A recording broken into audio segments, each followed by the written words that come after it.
Welcome to rhythm of learning. ഇന്നത്തെ revision ക്ലാസ്സിൽ നമ്മൾ പഠിക്കാൻ പോകുന്നത് ഉത്തര മഹാസമതലം, ഉപദ്വീപീയ പീഠഭൂമി, പശ്ചിമഘട്ടം, പൂർവ്വഘട്ടം, അതുപോലെ തന്നെ ഇന്ത്യയുടെ കിഴക്ക്, അതുപോലെ തന്നെ പടിഞ്ഞാറ് തീരസമതലങ്ങൾ, അങ്ങനെ കുറച്ച് കാര്യങ്ങളെ കുറിച്ചൊക്കെയാണ് പഠിക്കാൻ പോകുന്നത്. അതിൽ സ്ഥിരമായിട്ട് ചോദിച്ചിട്ടുള്ള പ്രധാനപ്പെട്ട കുറച്ചധികം ചോദ്യങ്ങളാണ് നമ്മൾ ക്ലാസ്സിൽ പഠിക്കുന്നത് കേട്ടോ.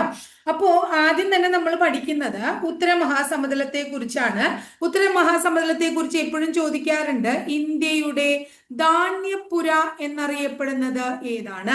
ഇന്ത്യയുടെ ധാന്യപ്പുര എന്നറിയപ്പെടുന്നത് ഏതാണ്? ഉത്തര മഹാസമതലമാണ്.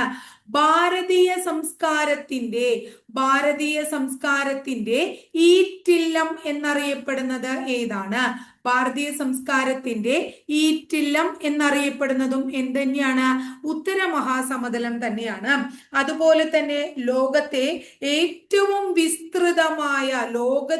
തന്നെ വിസ്തൃതമായ എന്താണ് എക്കൽ സമതലം ഏതാണ് എന്ന് ചോദിച്ചു കഴിഞ്ഞാലും ഏതന്നെയാ നമ്മൾ പറയാം? ഉത്തര മഹാസമതലം തന്നെയാണ് പറയാ. ഇതൊക്കെ ഉത്തര മഹാസമതലത്തിന്റെ പ്രത്യേകതകളാണ്. ഇനി അടുത്തത് പരീക്ഷകൾക്ക് ചോദിച്ചേക്കണ വേറൊരു ചോദ്യമാണ്, ഇന്ത്യൻ സമ്പദ് വ്യവസ്ഥയുടെ നട്ടെല്ല്. ഇന്ത്യൻ സമ്പദ് വ്യവസ്ഥയുടെ നട്ടെല്ല്. ഇതൊക്കെ ഉത്തര മഹാസമതലത്തിന്റെ പേരുകളാണ് അല്ലെങ്കിൽ വിശേഷണങ്ങളാണ് എന്ന് പറയാം. ഉത്തര മഹാസമതലത്തില് പ്രധാനപ്പെട്ട 4 ഭൂപ്രദേശങ്ങൾ കാണപ്പെടുന്നു. ഒന്നാമത്തതിന്റെ പേര് ബാബർ എന്നാണ്. എന്താണ്? ബാബർ.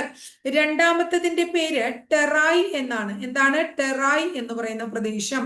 മൂന്നാമത്തതിന്റെ പേരെന്താണ്? മൂന്നാമത്തതിന്റെ ബങ്കർ എന്നാണ് പേര്. നാലാമത്തതിന്റെ പേര് ഖാദർ എന്നാണ്. എന്താണ്? ഖാദർ. ഈ ബാബർ എന്ന് പറയുന്ന ആദ്യത്തെ പ്രദേശത്തിന്റെ പ്രത്യേകത എന്താണ്? ഇവിടെ അങ്ങനെ എന്താ പറയുന്നത്, വെള്ളമൊന്നുമില്ല. അവസാദങ്ങൾക്കിടയിൽ ജലപ്രവാഹം അപ്രത്യക്ഷമാകുന്ന പ്രദേശമാണ് ഇത്. കൃഷിക്ക് യാതൊരുവിധ ചാൻസും ഇല്ല. അപ്പൊ കൃഷിക്ക് അനുയോജ്യമല്ലാത്ത ഒരു പ്രദേശമാണ് ബാബർ എന്ന് പറയുന്നത്. എന്നാൽ ടെറായ് എന്ന് പറയുന്ന പ്രദേശത്തിന്റെ പ്രത്യേകത, ഇവിടെ സസ്യജാലങ്ങൾ ധാരാളം തഴച്ചു വളരുന്ന പ്രദേശമാണ്. സസ്യജാലങ്ങൾ ധാരാളം ഉണ്ട്. ഇന്ത്യ വിഭജനത്തിന് ശേഷം ഉണ്ടല്ലോ, പാകിസ്ഥാനിലെ കുടിയേറ്റക്കാർക്ക് കൃഷിഭൂമിക്ക് വേണ്ടി ഒരുക്കിയെടുത്തൊരു പ്രദേശമാണ് ടെറായ് എന്ന് പറയുന്നതും കൂടി ഓർത്തു വെക്കാം. ഇനി ബങ്കർ എന്ന് പറഞ്ഞിട്ടുണ്ടെങ്കിൽ പഴയ എക്കൽ നിക്ഷേപമുള്ള പ്രദേശം. ഏറ്റവും പഴയ എക്കൽ നിക്ഷേപമാണ്. ഇതിന്റെ പ്രത്യേകത എന്താ വെച്ചാൽ, ഇത് പഴയ എക്കൽ നിക്ഷേപമാണ്. ഫലഭൂയിഷ്ഠമായിട്ടുള്ള പ്രദേശം എന്നല്ല. ഇവിടെ ഒരു തരം ചുണ്ണാമ്പുകല്ല് കാണപ്പെടുന്നു. ആ ചുണ്ണാമ്പുകല്ലിനെ കാങ്കർ എന്ന് വിളിക്കുന്ന ഒരു തരം ചുണ്ണാമ്പുകല്ല് കാണപ്പെടുന്നു. ഇനി അടുത്തത് ഖാദറാണ്. കൃഷിക്ക് ഏറ്റവും ഇമ്പോർട്ടന്റ് ആയിട്ടുള്ള കൃഷിക്ക് അനുയോജ്യമായിട്ടുള്ള സ്ഥലമാണ് ഖാദർ. എന്താണ്?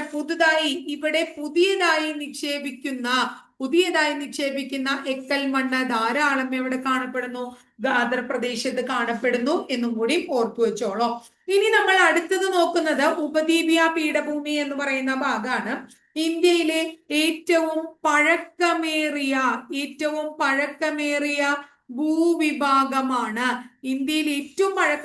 ഭൂവിഭാഗമാണ്.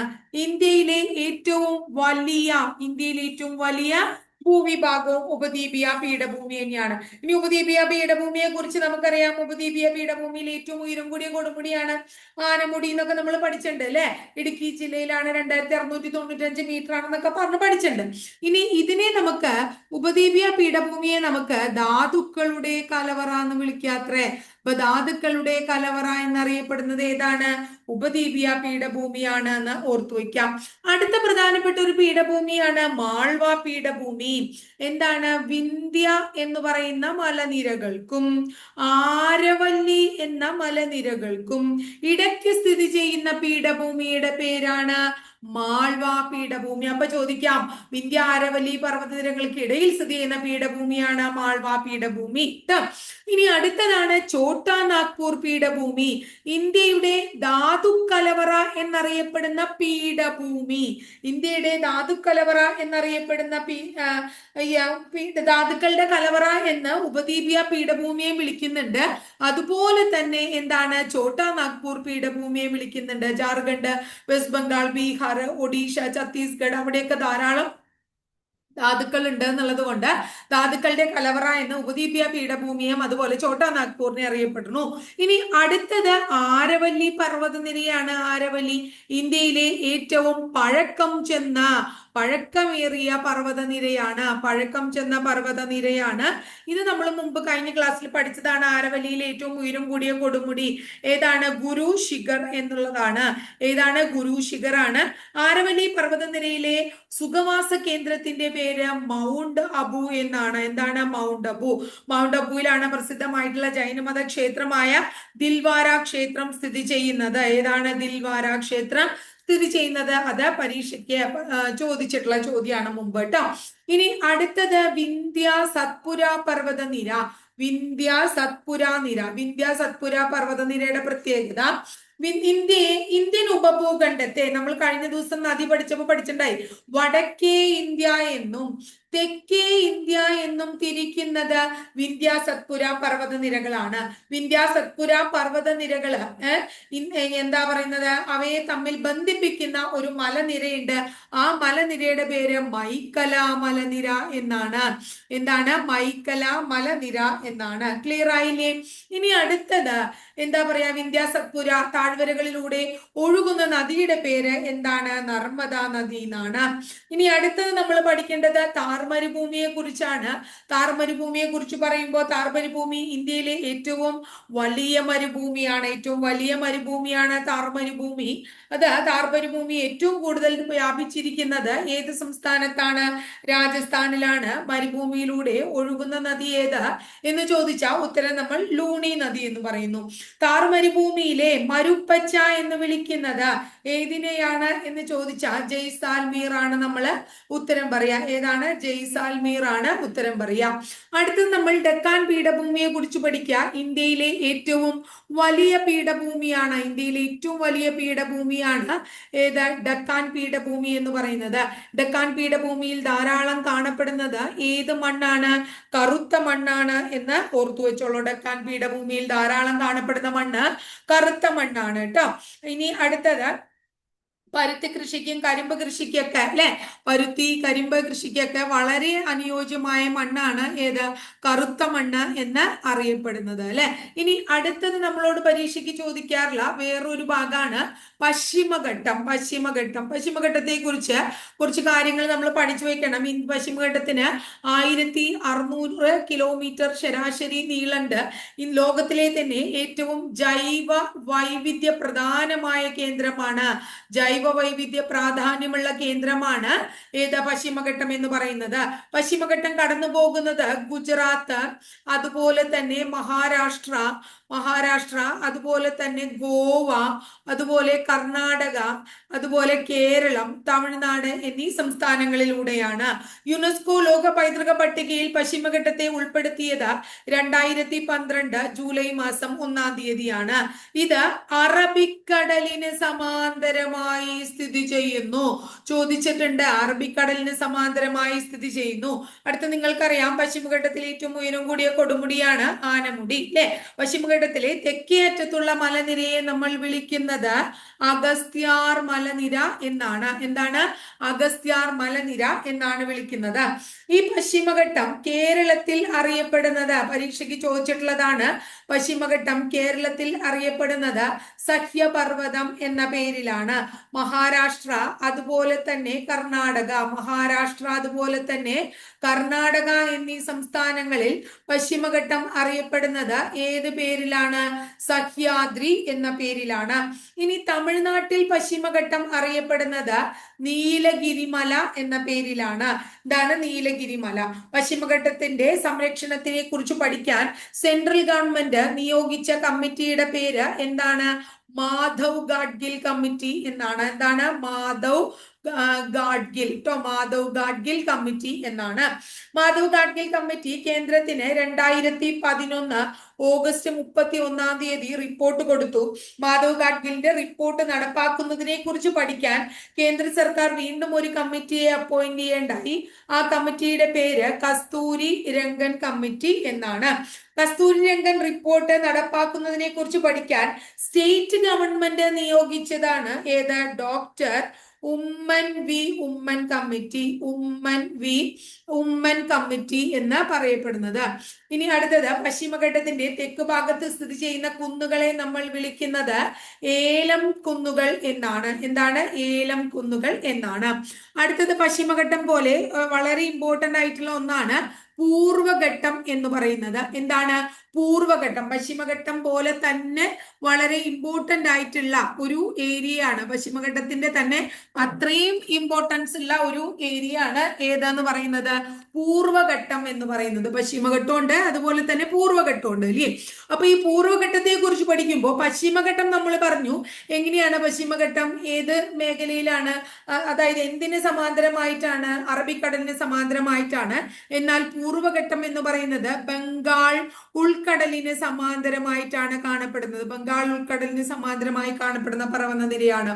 പശ്ചിമഘട്ടത്തെയും പൂർവഘട്ടത്തെയും തമ്മിൽ ബന്ധിപ്പിക്കുന്നത് ഏത് എന്ന് ചോദിച്ചു കഴിഞ്ഞാൽ നമ്മൾ പറയും നീലഗിരി കുന്നുകളാണ് രണ്ടിനെയും തമ്മിൽ ബന്ധിപ്പിക്കുന്നത് എന്ന് പറയും.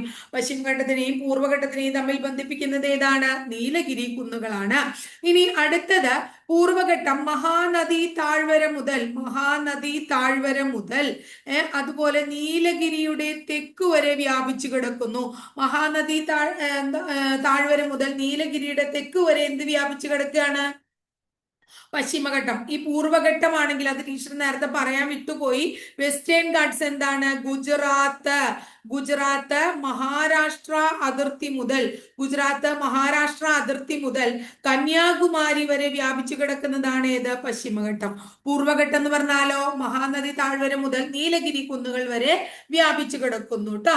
ഇനി അടുത്തത് നമുക്ക് പഠിക്കാനുള്ളത് രണ്ട് തീരങ്ങളെ കുറിച്ചിട്ടാണ്. അതായത് തീരപ്രദേശം വളരെയധികം ഇമ്പോർട്ടന്റ് ആണ്. തീരപ്രദേശങ്ങളിൽ നമ്മളോട് കിഴക്കൻ തീരപ്രദേശത്തെ കുറിച്ചും പടിഞ്ഞാറൻ തീരപ്രദേശത്തെ കുറിച്ചും പരീക്ഷയ്ക്ക് ചോദിക്കാറുണ്ട്.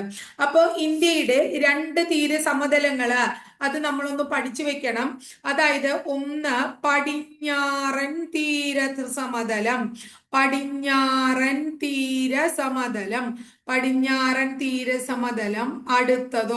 അടുത്തത് കിഴക്കൻ തീരസമതലം. ഇതിന്റെ പൊതുവായിട്ടുള്ള പ്രത്യേകതകളാണ് ടീച്ചർ പറയണേ. അപ്പോ ഇത് പടിഞ്ഞാറൻ തീരസമതലം അറബിക്കടലിനും പശ്ചിമഘട്ടത്തിനുമിടയിലാണ്. ഇത് റാൻ ഓഫ് കച്ച് മുതൽ കന്യാകുമാരി വരെ വ്യാപിച്ചു കിടക്കുന്നതാണ്. ഇവിടെ കായലുകളും അഴിമുഖങ്ങളുമാണ് കാണപ്പെടുന്നത്. ഇനി താരതമ്യേന വീതി കുറവാണ്. ഇതൊക്കെ സ്റ്റേറ്റ്മെന്റ് രൂപത്തിൽ ചോദിച്ചിട്ടുണ്ട്. ഇനി ഇതിനെ എങ്ങനെ തിരിക്കാൻ പറ്റും?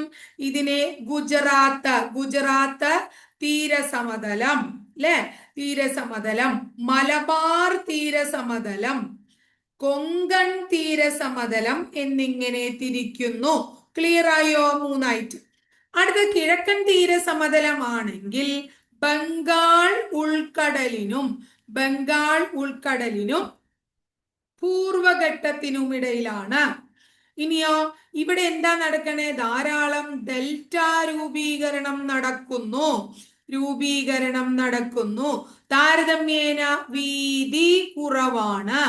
അടുത്തത്, ഇത് സുന്ദർബൻ മുതൽ വെസ്റ്റ് ബംഗാള് സുന്ദർബൻ മുതൽ എവിടെ വരെ? കന്യാകുമാരി വരെ വ്യാപിച്ചു കിടക്കുന്നു. ഇനി ഇതിനെ എങ്ങനെയൊക്കെ? വടക്കൻ സിർക്കാസ്, അതുപോലെ വടക്കൻ സിർക്കാസ്, കോറമാൻഡൽ. എന്താണ്? കോറമാൻഡൽ. വടക്കൻ സിർക്കാസ് തീരസമതലം, കോറമാൻഡൽ തീരസമതലം എന്നിങ്ങനെ നമുക്ക് തിരിക്കാം. എന്തിനെ? കിഴക്കൻ തീരസമതലത്തെ. ഇത്രയും കാര്യം ക്ലിയർ ആയോ മക്കളെ? അപ്പൊ ഇനി ഇതാണ് പ്രധാനമായിട്ടും ഇന്നത്തെ ക്ലാസ്സിൽ. ഇനി അടുത്ത ക്ലാസ്സിൽ നമുക്ക് ഇന്ത്യയുടെ കാലാവസ്ഥയും ഇന്ത്യയുടെ മണ്ണിനങ്ങൾ എന്ന് പറയുന്ന കുറച്ച് ഭാഗങ്ങളുണ്ട്. അതും കൂടെ പഠിച്ചു കഴിയുമ്പോൾ ജോഗ്രഫിയുമായിട്ട് റിലേറ്റഡ് ആയിട്ടുള്ള കുറെ അധികം ഭാഗങ്ങൾ നിങ്ങൾക്ക് അത്യാവശ്യമുള്ളത് കഴിയും. പിന്നെ ടീച്ചർ പരമാവധി എന്താ പറയണ, പലരും പറയുന്നുണ്ട് ക്വസ്റ്റ്യൻ പേപ്പർ നമ്മൾ പഠിച്ചതാണ്, എന്നാലും ക്വസ്റ്റ്യൻ പേപ്പറിൽ PYQ ഒന്നും കൂടെ പറയൂ കണ്ടീഷനിൽ അപ്പൊ നമുക്ക് പറയാട്ടോ. ഇതൊന്നും കൂടി ഇതിന്റെ PYQ കൂടി നമുക്കൊന്ന് പറയാം. ഇനി നമ്മൾ എന്താ പറയാ ഇത് ചെയ്യുമ്പോഴേ SCRT ചെയ്യുമ്പോൾ അതില് PYQ കൂടി നമ്മൾ SCRTയുടെ ഒപ്പം പറഞ്ഞു പോവാം. അപ്പൊ റിവിഷനിൽ ആ ഒരു പ്രശ്നം നമുക്ക് വരുന്നില്ലല്ലോ. അങ്ങനെ നമുക്ക് മുന്നോട്ട് പോവാം. ഭംഗിയായിട്ട് പഠിച്ച് അധികം ദിവസം ഇല്ല, നന്നായി എല്ലാവരും പഠിക്കാട്ടോ.